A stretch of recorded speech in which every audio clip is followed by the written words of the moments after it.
Hello everybody, how is it going? It is JewJuBee and welcome to episode 3 of our Let's Build a Franchise Zoo series. We are playing in franchise mode, but we are building some franchise zoos.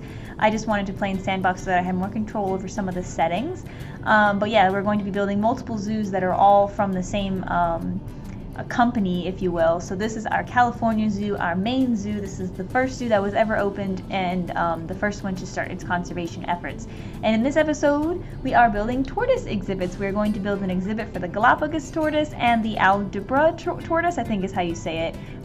So on the sides of our learning facility, we're going to be building these garden pens for people to walk through with some natural paths and, you know, just a little bit of, they're kind of small. Right now, the size I'm making them is actually way bigger than we're going to make it. We're going to cut them almost in half up to where this gate is right here because the tortoises actually don't need a lot at all. The exhibits, we cut them in half, but they're still extremely big for what they need.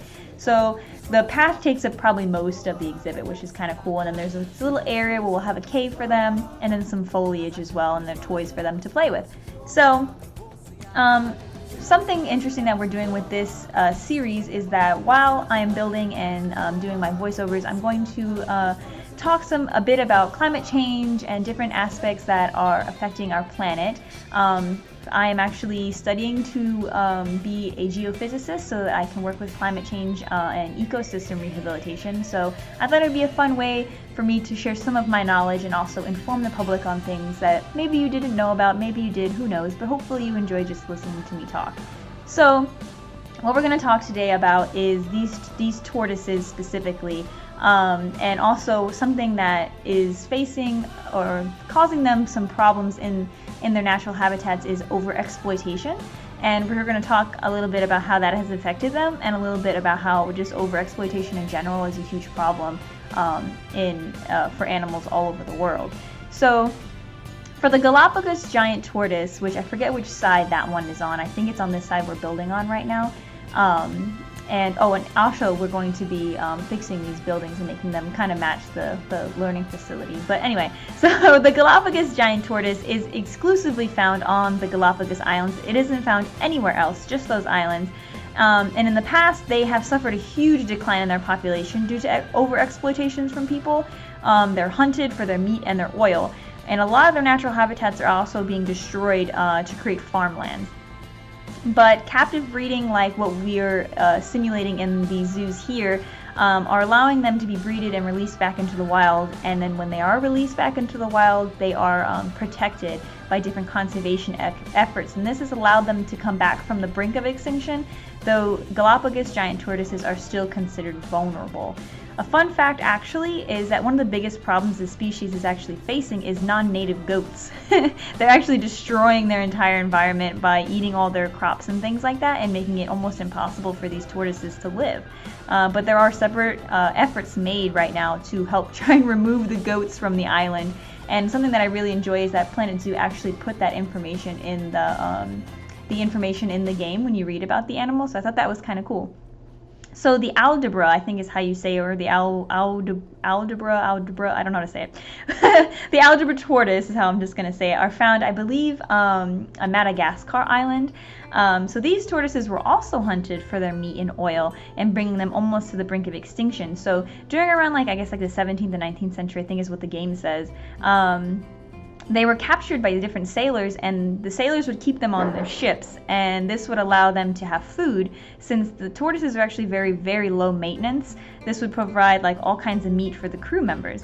But because of this, the tortoise is actually one of the only of the 18 giant tortoise species to not go extinct due to overexploitation. So in order to bring them back from dying, they are, in captive breeding efforts like this zoo, and it allows them to be released back into the wild, and they are also protected when they are released.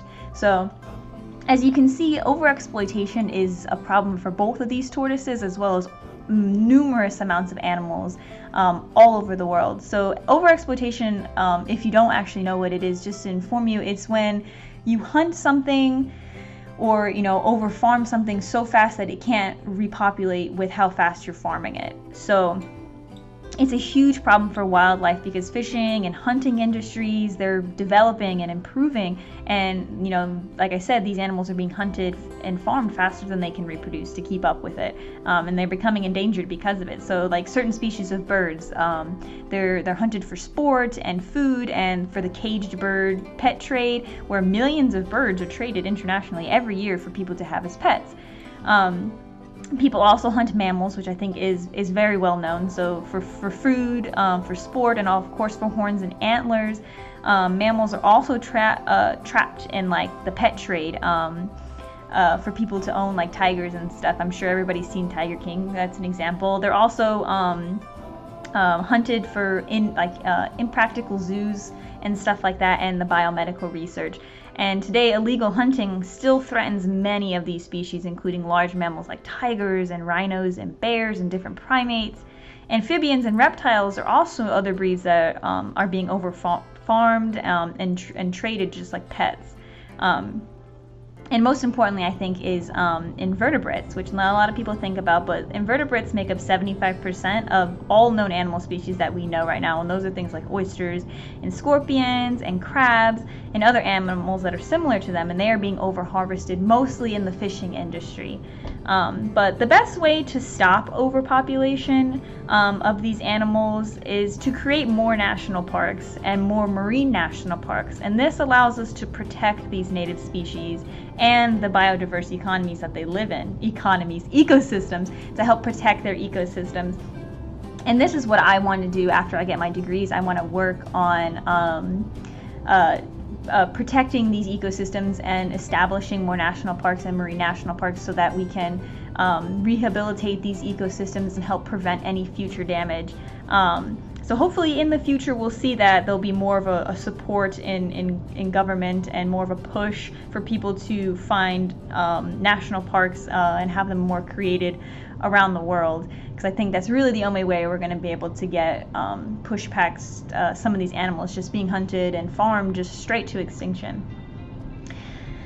So yeah, I hope you guys learned a little bit of something. Overexploitation is something that I'm very passionate about, mostly because of the work that I want to do. So, you know, making sure that people understand what it is that's causing the problem for a lot of these animals, and for plants even as well. Plants are also going extinct due to overpopulation, is something that I'm passionate about, mostly because I think the first step for people to know how to fix it is for people to realize how big of a problem it is.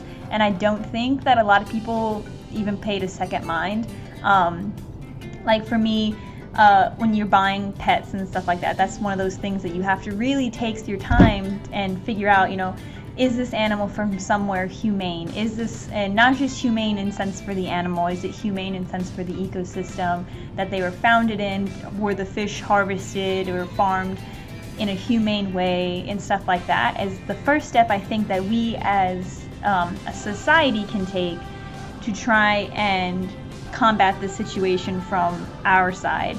I mean, we can't find a national park on our own, but we can take those steps to say, you know, oh, it's just a dog, you know, stop saying stuff like that. Or when people run birds over on the side of the road, just saying, oh, well, it's just a bird, it shouldn't have been in the road. Stuff like that is little things, but those are the things that contribute to these ecosystems being destroyed and these animals going endangered. So hopefully we can take steps, and in the future we can improve on it.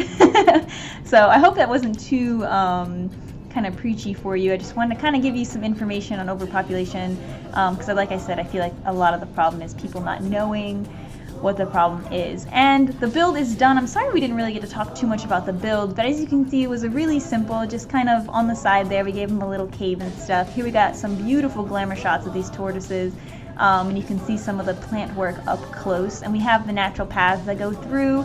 Sometimes the paths get really full, but I think it's going to be okay for now.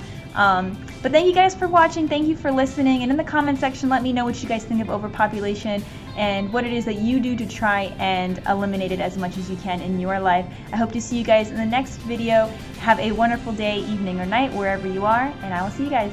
Bye!